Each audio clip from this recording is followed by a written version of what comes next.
My name is Jeremy Wade. I'm an explorer, a biologist, and a fisherman. Look at this! There it is! I've caught many extraordinary fish from rivers all around the world. Fish that can be described as real monsters.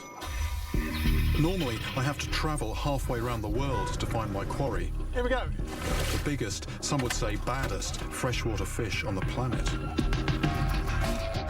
It's not often I hear of a river monster in my own backyard. But this is exactly what's happened. A report in a German newspaper says swimmers are being attacked in a lake outside Berlin.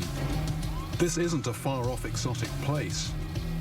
A river monster within 10 miles of a 21st century European capital. Can it really be true? It's an opportunity not to be missed. I'm already packing my equipment. I have my suspicions as to the identity of the culprit. And if I'm right, it's a fish with a monstrous reputation, chronicled since medieval times. There it is, there it is, there it is!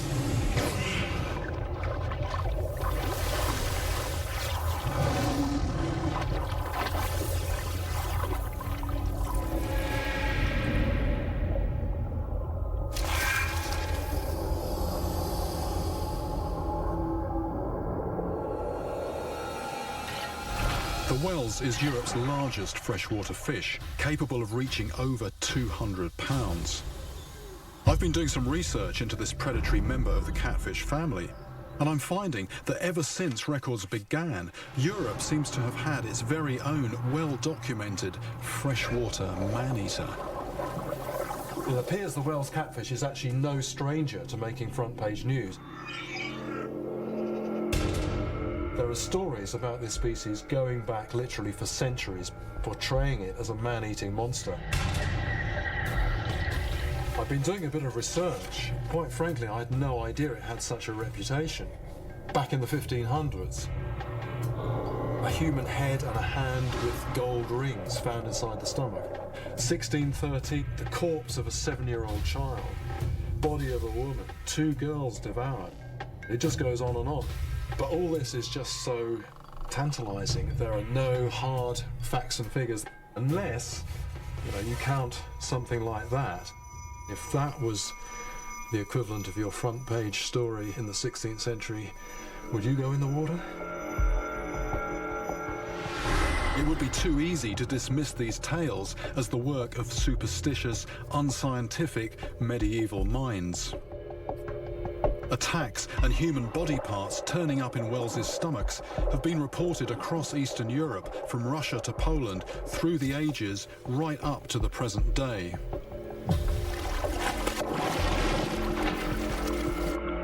I recently came across this report in a German newspaper of swimmers in a lake being attacked by what is thought to be a large Wels catfish.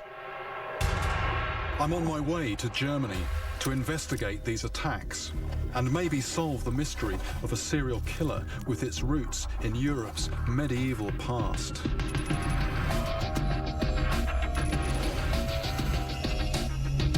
Germany is at the forefront of urban expansion. Although steeped in history, it is now coated in glass and steel. Hardly the place for a man-eating monster. Schlachtensee is a lake just 10 minutes from Berlin's city centre, and it's just become Germany's very own Loch Ness. This is where the attacks are happening. Over a mile long and up to 700 feet across, the lake was formed in the last ice age. These cool waters have always been a refuge for Wels catfish, and falling to over 25 feet in places, it's plenty deep enough to hide an absolute monster. The attacks were localized, concentrated in 2 small areas. Strangely, areas, according to local fishermen, not traditionally the places to hunt for wels. So just what happened? I'm going to ask one of the victims, Jonas Veg. What exactly did you do when you came down that day? Maybe 2 or 3 months ago. I was swimming 10 or 20 seconds out of the lake. Suddenly something big bit me. I don't know what it was, but It was a very big shock for me. Pain and shock. It hurts very much, of course. Almost exactly here. Yes, right here. In a freshwater lake so far from the sea, the last thing you would expect is to get attacked by a fish. It's just not supposed to happen. Being bitten by a wels is to experience the power of two hard plates packed with hundreds of needle-sharp teeth. Huge jaw muscles create a crushing force. A bite is like being grabbed by a vice covered in coarse sandpaper. Before this happened, you used to quite enjoy coming here. Of course, every day I was swimming here. But after that, yeah, I don't swim again. Normally I wait 100 or 200 people are swimming here. So definitely people have been put off, you Yes, think? yes, of course. Yeah. But Jonas wasn't the only victim. In almost the identical place, Katarina and her friend Clara had an encounter that has spooked them out of the water for good. Just on a normal summer day, and we wanted to swim a little bit and meet friends, so we went to the lake. Dann warst du wahrscheinlich in der schlechtesten Gruppe. Nee, ich war da nicht. We were swimming in the water, just treading water and talking to each other, and there was something swimming around our legs, but we couldn't really define it. I think it was like a snake in the water. Then suddenly there was something on my leg.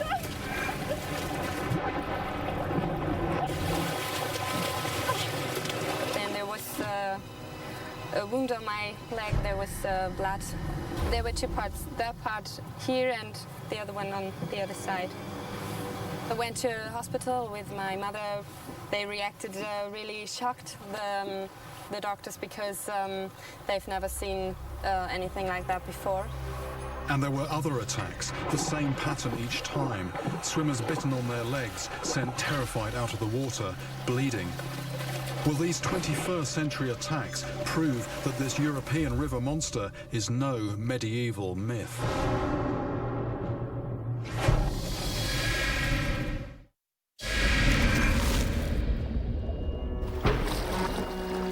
I'm in Germany, investigating an outbreak of attacks on swimmers in a lake.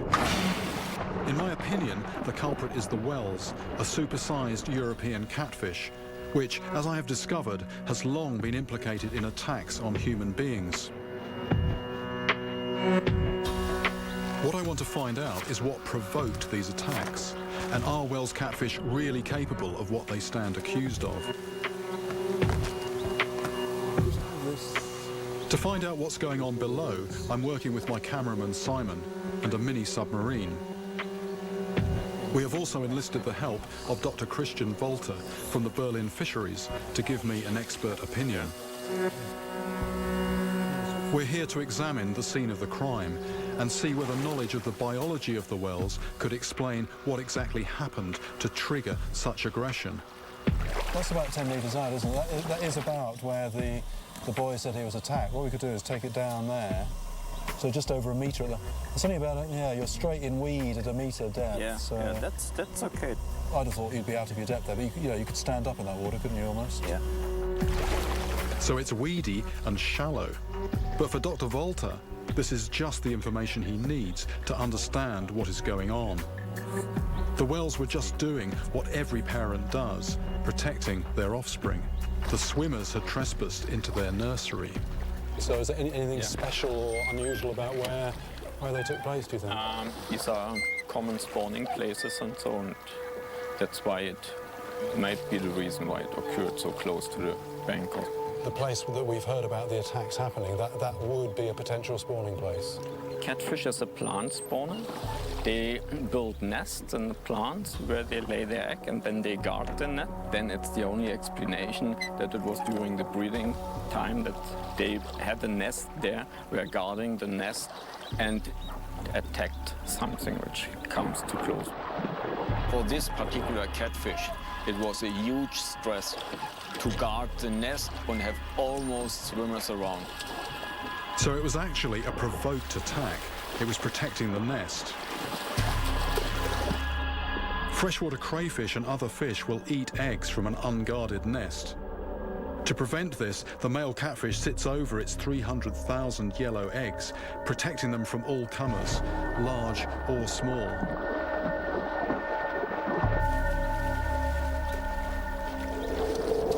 There are two essential qualities that make a man-eater. Wels catfish certainly have the attitude, but do they have the capacity? Do they literally have the stomach for the job? As a younger angler, I caught smaller wels, but how big do they need to get to pose a serious threat to a human? There's no point fishing over the attack sites. Breeding is over. I've hooked up with local fisherman Horst Strategie. He knows where the wels are likely to be now. Ich mache einen Strick und mache ihm einen Strick durch den Maul. Me too. But first, we've got to get over the language barrier. Und können ja kein Foto machen. Yeah. Oh, hang on, right. Oh, I understand. He's a butcher. Okay, so now just fishing. Fishing? Ne? Right. Immer zwei. Okay. One glove, no good, not enough. Always with two, one glove, the fish can twist and twist you around. So we have two gloves. Finally, with the best spots pinpointed, we want to start fishing at dusk. So this is the place to fish? Wels are night stalkers. Their bodies are bulging with sensory receptors. The lateral line that all fish have allows them to sense water vibrations, but catfish also have extra receptors in their skin. Those tentacles are more than just feelers. They can taste the water for slight chemical changes. Any clue that leads them to a meal, which can be anything from fish to crustaceans, even water birds.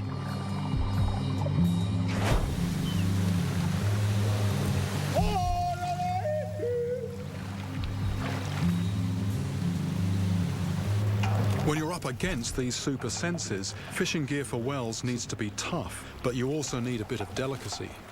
I've got very strong, like 80 kilo breaking strain braided line there, so you can literally just hang on. You don't have to let them take any line at all. You just hang on and try and stop them getting anywhere near that wood. Float that slides, but only up as far as the knot. Going down to a fairly big single hook. And something on that hook that smells tasty, so a dead fish as bait should hopefully draw a large catfish in.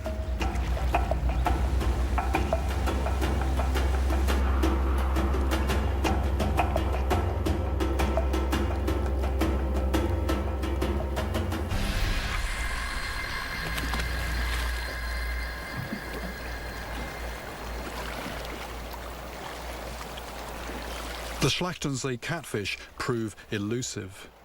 But my trip has not been wasted. I have confirmed that these fish have an aggressive attitude.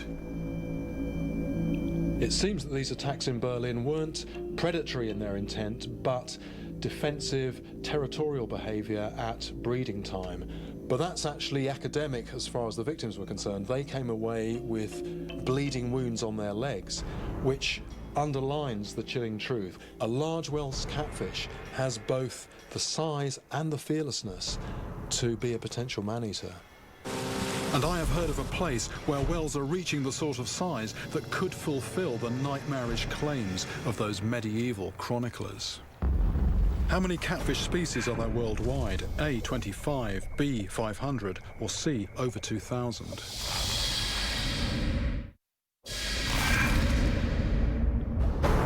Before the break, I asked you how many species of catfish there are worldwide. The answer is C, over 2,000. In Germany, I missed out on coming face to face with the Wels catfish. But I know an even better place to confront a medieval monster. There's one place where I'm going to find out just how big the Wels catfish grows and how potentially dangerous it is. It's here, the Rio Ebro in northern Spain. The fish is introduced, it's been here a little more than 30 years. But in that time, you know, they're catching fish bigger than I am. I mean, they're growing massive. So Although part of me is a little bit dubious about coming here because it is an artificial situation, I'm also quite excited because I think that's a very good chance that in the next few days I'm going to see a seriously big fish on the end of my line. Northern Spain, the River Ebro. In 1974, a German scientist came here and released some whales into this river. Ever since, not only have they grown in numbers, but also in size. The wels has become Spain's very own Frankenstein monster. There are three reasons why the wels catfish are growing so big in this river. It's a mixture of man-made and natural. For a start, you've got three of these huge dams, and it just means there's so much more water, more space for the fish to live in. On top of that, this water is hot. The fish, being a cold-blooded animal, can just feed and grow for more months of the year than they do in Eastern Europe and in Berlin. This place was stuffed with fish anyway, particularly carp. The anglers are coming in, they're throwing in huge amounts of bait and just sending the whole system into hyperdrive.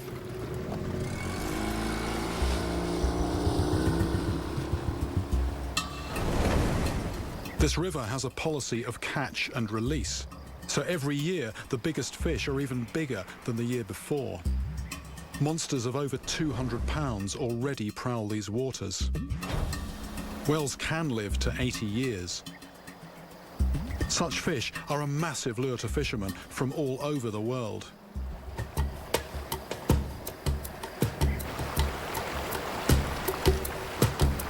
To test just how voracious these catfish are, I head into one of the Ebro's swollen tributaries. My guide tells me the fish are lurking right in at the margins. They are waiting to ambush fish in the current and also to grab anything that drops in from the banks. Very energetic, active fishing. This quite precise as well. On the move, not sitting around waiting, and it's the kind of fishing where you're left in no doubt if you've got a bite. You're going to see it, feel it, hear it as something just launches itself at this and sort of wrenches on the rod. Ah, yes, yes, yes, yes, yes. Good.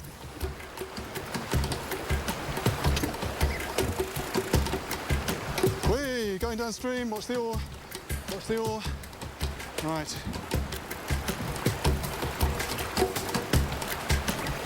Ah! Gone, gone, gone, gone, gone. Hey! I'm not doing very well. Everything's happening too quickly. This is the last place I'd expect to find a fat wallowing catfish, but it shows how you can misjudge these guys. I'm learning that there's more to whales' behavior than I thought.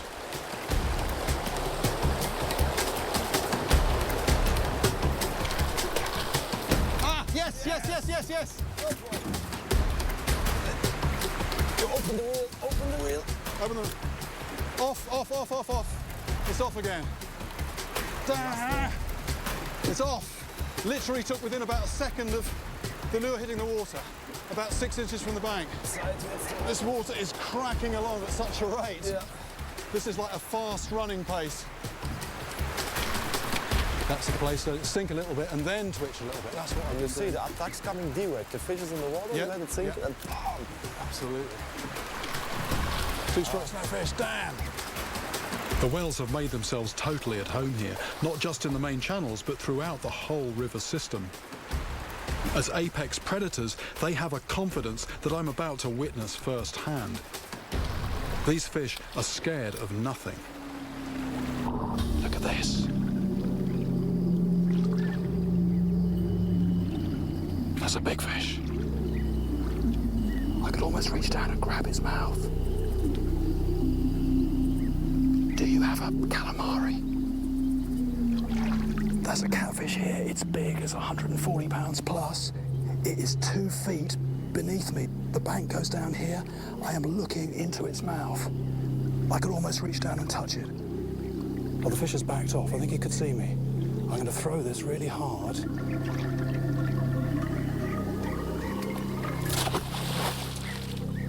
No reaction. No reaction. The fish is just melting away backwards.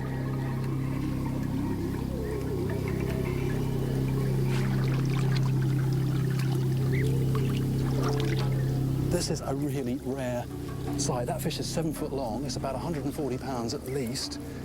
And it was in the margins, and I could see the whole fish. There it is. That's a sight. That is a rare sight. That is a big fish. If I got down on my knees then, I could have patted him on the head. Mouth like that, right underneath me. And looking down on its back, this wonderful like camo pattern, this disruptive sort of black and white.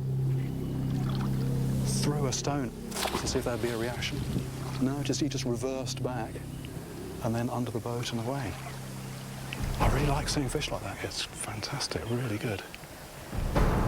Any other fish would have been spooked off by that stone. It would have disappeared in a flash. And that guy is not even a really big one. But enough of the small fry. Now it's time to tackle the real giants.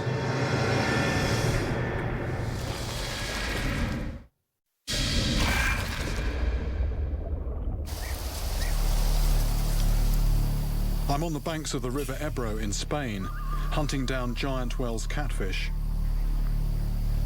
They're estimated to put on up to 10 pounds a year.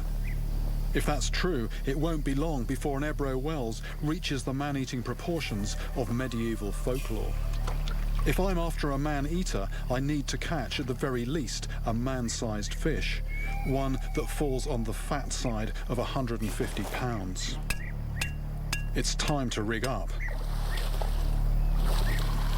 Rather than casting, we drop our baits over 100 yards out, just short of the sunken trees along the flooded river channel.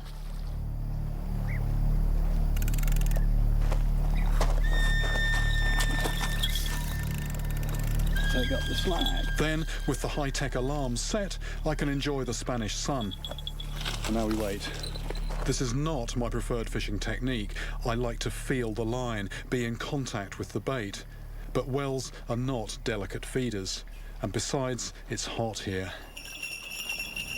Yes, here. And it's about to get hotter. That's taking line, that's taking line. That's taking line. This is my first super-sized Spanish wels. Put a bit of speed on. And immediately it feels seriously big. It's physical stuff.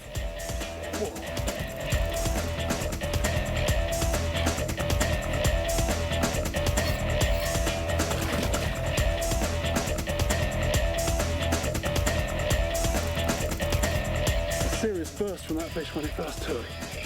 It's actually taking line when I struck. Let's do that. My forearm is almost cramping up. So good sign. We've got the fish, and that is a big fish. As I bring him back. Yeah. I'll move him over the other side. These Spanish wels are hunting in broad daylight. They really are breaking their programming. And these fish even seem used to being handled.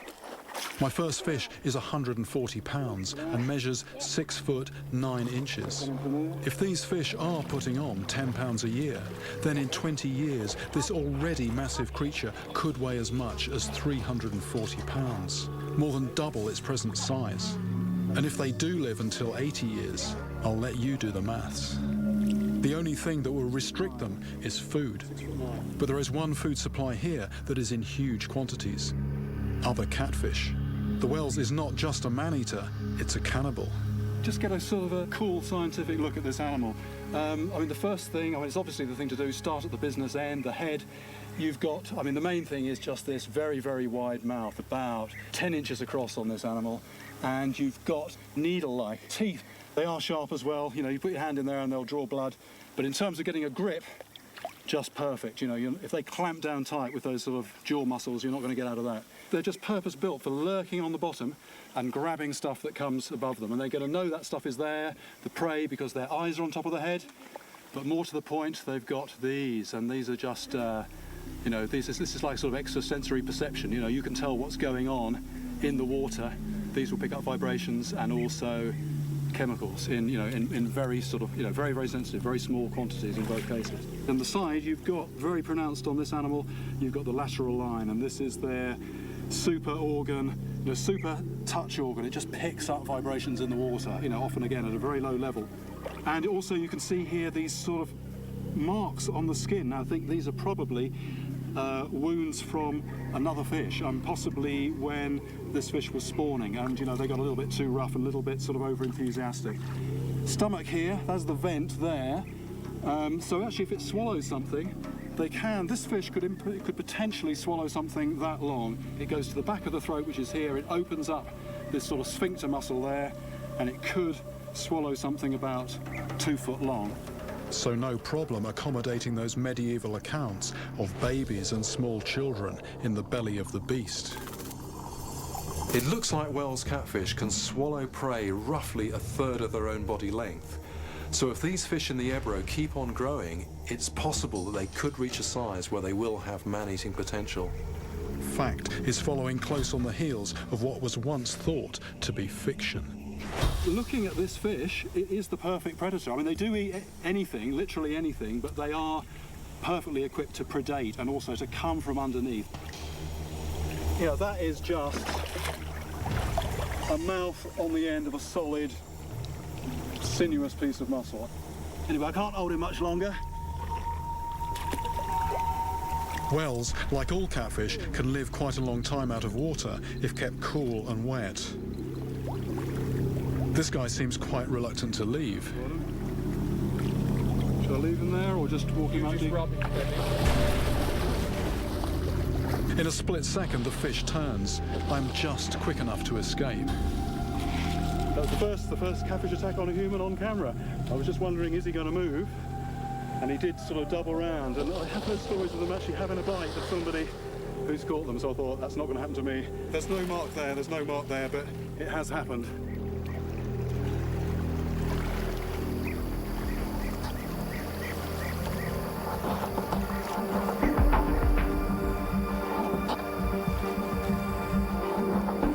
I fish on into darkness, and I get another surprise. That's just pulled me on my arse.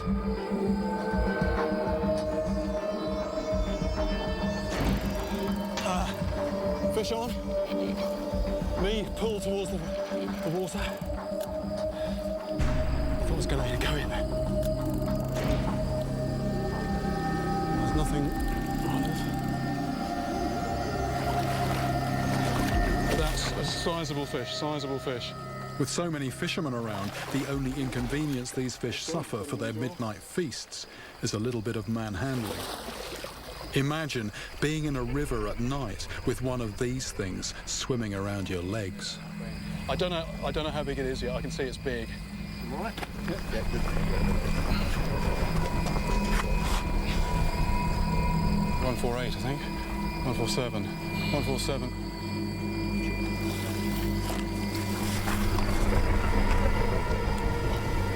Wide.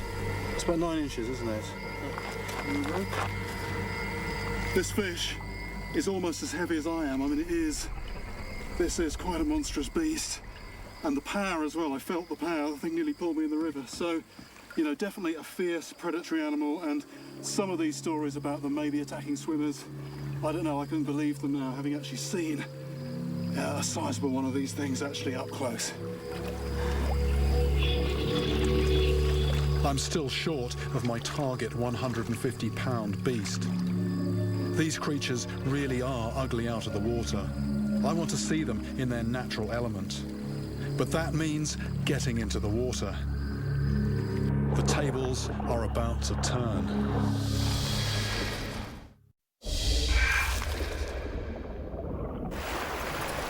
I'm in Spain hunting for the Wels catfish, an introduced species, a scientific experiment gone wild, a real Frankenstein monster. Here is the medieval nightmare made flesh. I've already caught a 147-pound catfish. This is quite a monstrous beast. And on land, these things look like fat, ugly brutes. Cameraman Simon and I are going to try an experiment. I want to see and film a Wels catfish underwater. I want to see exactly how Europe's biggest freshwater predator operates in its element. What I really want to see is the moment when the wels gets to strike its prey. It isn't going to be easy. This is something that very, very few people get to see. But I do have a few ideas about what I can use to tempt the fish in. This is the camera, and this is what's going to be behind the boat, and about 3 feet behind this is going to be the lure. So it's going to be looking back. The thing is, this is actually quite a lump of a camera, even though it's a small camera. So I think, here we go, size got, here we go. Flotation, 2 if we need them. 2 tanks, and to stop it wibble-wobbling around a little bit, because we're angling, there we go, one of those, and that will just keep it flying straight and level. And we'll lob that off the back of the boat, and we'll see the lure, and hopefully we'll see something come up and grab the bait. I'll need to hang on, otherwise, you know, if something big takes this, you know, the whole monitor could go overboard.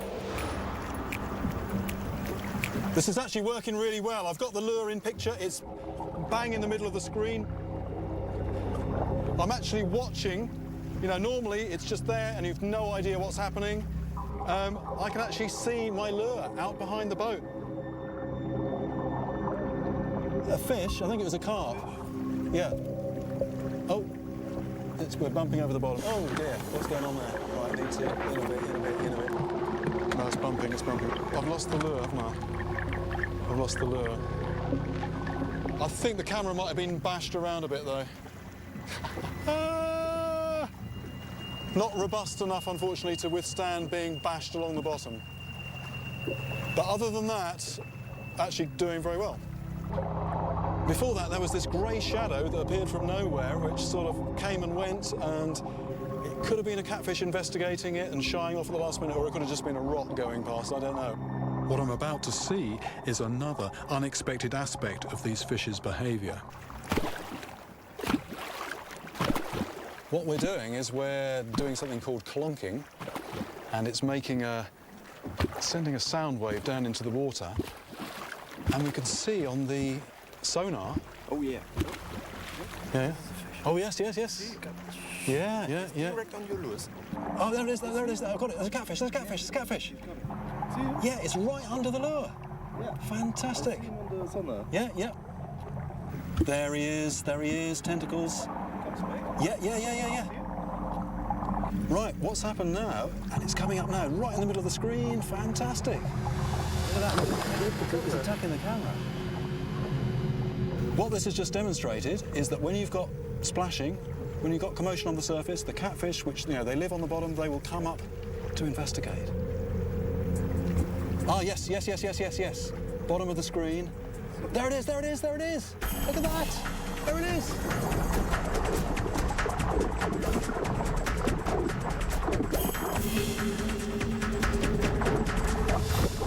Oh, he's come off. Come off.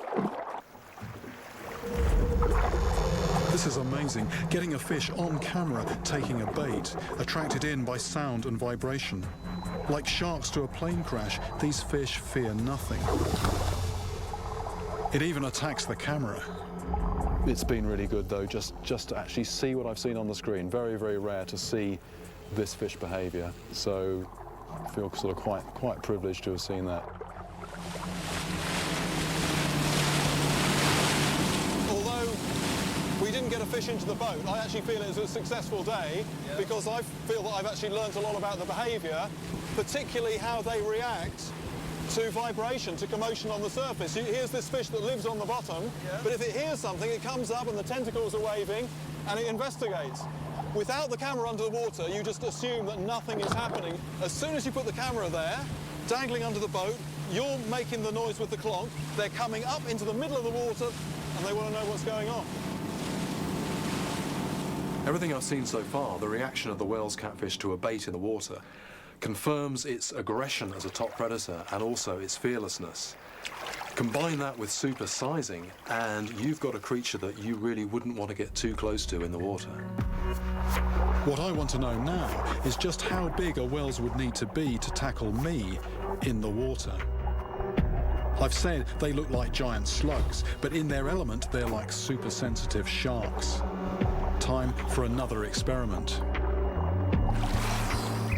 Like most people, if I jump in the water, I don't sink, I float, even after a heavy lunch, and it's not too difficult. I'm flapping my arms a little bit and my legs, but the question is, how big would a fish need to be to pull me under? Right, I've got one dive weight on at the moment, 4.5 pounds, and I can support it actually. That's harder, it's harder, 9 pounds now, doubling the rate of paddling, but I can still just about keep myself on the surface. Right, I can support 9 pounds with a bit of flapping and flailing of my legs. We've just weighed this rock. This is going to make it up to 20 pounds. I'll just see how I do against that combined weight in the water.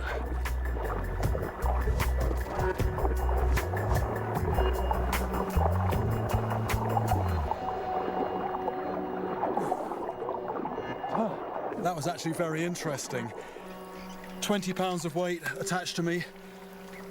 I could just about keep my head above water. It was a struggle.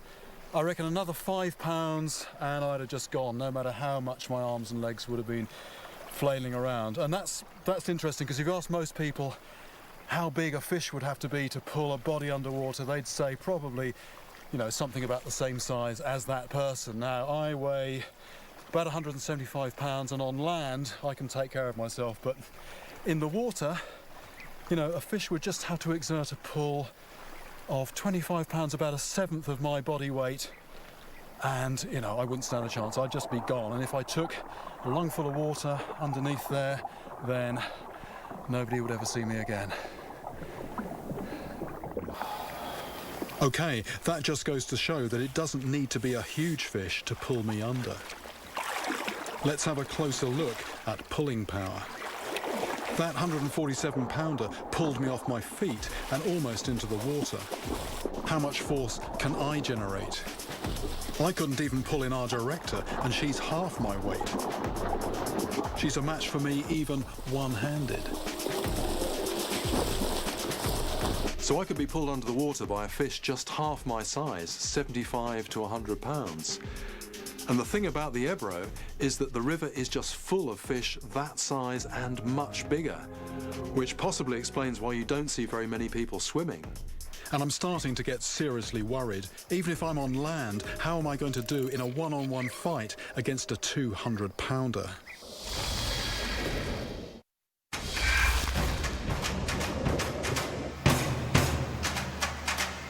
With only a few days left in northern Spain, I'm trying to break the 150-pound marker that I have set myself. My respect for these fish over the past few days has really grown.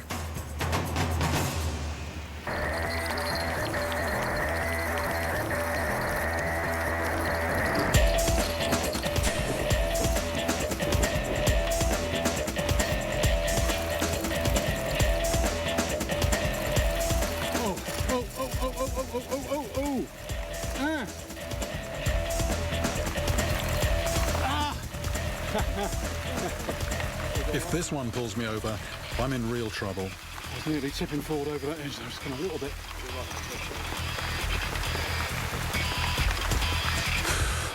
My groin is starting to ache. The rod's jammed in. This is physical stuff, physical work. It's coming up. Strong fish, but I think it's tiring. Tiring.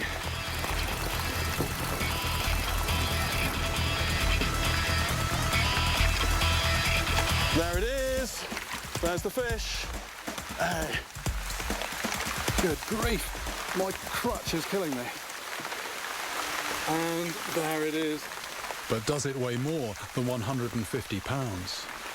The measure of the beast, that is 7 foot 1, 2, 3, 4, 7 foot 4 inches. Then we open the mouth. You can actually hear the echo coming out of the mouth there. Hello. And I can see its gullet opening and closing. If I was so inclined, I could put my fist down there quite easily. That is an eating machine. The whole thing is nearly 8 foot of just solid, rippling muscle. If that grabbed hold of your leg, that's an unpleasant enough thought, but if that decided not to let go and you were swimming, Give me history. I'm about 175 pounds on a good day or a bad day, depending how you look at it. This fish could be more than that. Yeah. 74 kilos. That's about 163 pounds. Not quite as big and fat and ugly as I am.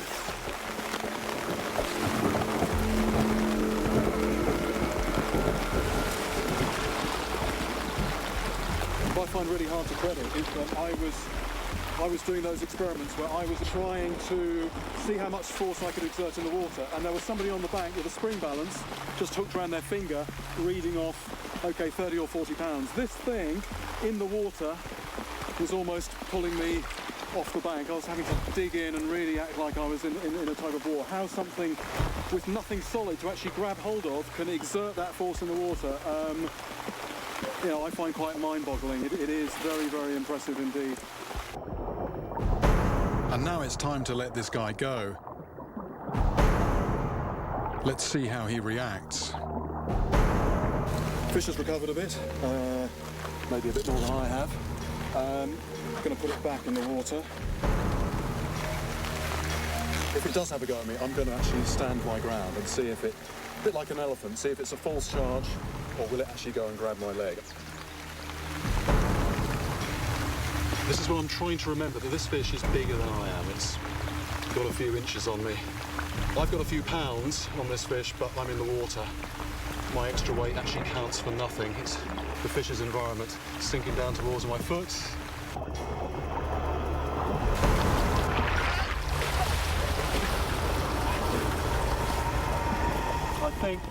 I think my reflexes overruled what I was wanting to do, which was stand my ground, but I can visualise it too much, what might be going on down there, what might be going through its mind, so don't tangle with these guys in their environment is the message.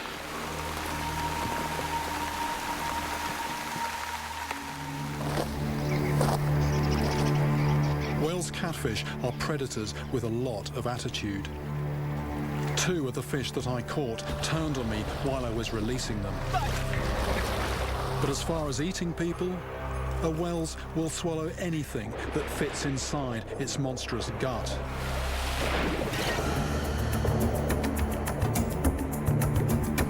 Yes, yes, yes. And if that includes you, well, it's no respecter of species. It seems that if they ever went away, these medieval monsters are now back, alive and well, and still growing in the River Ebro in northern Spain.